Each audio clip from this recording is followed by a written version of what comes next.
madrasada Tabuuk xifdiga Quraanka Kariimka iyo tarbiyinta ubadka yaryar madrasada oo ku taala magaalada Hargeysa gaar ahaan xaafadda New Hargeysa ayaa nadwa muxaadaraad u socotay muddo 3 maalmood taas ay ku casuunaayeen culimada kala ah Sheekh Faysal Sheekh Ibrahim Sheekh Maxamed Ibrahim Jama iyo Sheekh Xasan Maxamed Cumar oo loo goran u yahay Sheekh Jaabir nadwa muxaadaraadkan oo ay ka soo qayb galeen ardayda madrasada macallimiinta iyo waalidiinta xaafadda هذا وكان شيخ عبد الرزاق محمد حسن oo maamulaha madrasada Tabuuk oo iftiiminaya kana warbixinaya walow ujeedada iyo hadafka nadwa muxaadaraadkan ujeedadan kala hayn marka wax ahayd inaynu isxasuusino cabsida Ilaahay oo masaajidka iyo madrasada aynu joogno waa goob diimeed aynu khayrka iyo dacwada ka faafino oo in xagga Ilaahay isugu yeerno qodobka koowaad kaas oo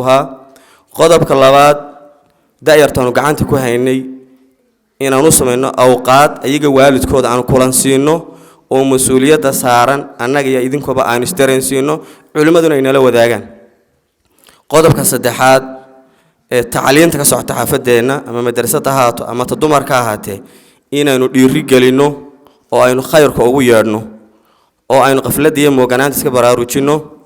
qodobka walaalayaal ugu dambeeya waxa weeye inaynu dacwada faafino xaafadahaan fardi ahaan علماء أهان وحافظ أنه نقطه حافظ خيرك كبحه وأينان دفت رسول قف ولا أنتو كيستابوا لي ما أنت قيامه أينان مقرن ساي دفتني موجنان وحن آدر رجينا يا إلهي علماء ذا خير يا أبا البضم بين وجهنا أجيبين أجيبين إلهي كابالي إن برنامج هذا سوء العلنو مر بين تعود إنه تهاي شيخ جابرنا آدم نقوم هذا علينا يا الله حافظه waxaan aad iyo aad runtii ugu mahad celinayaa culimadii ka horeeyay Sheekh Maxamed Ibrahim Sheekh Faysal Sheekh Ibrahim waxaan rajaynayaa haddaanay bil noqon labadii bilood mareen barnaamijka noocan qabano waxaan runtii idinka rajaynayaa idinkuna noqotaan dad khayrka u dhagan nugul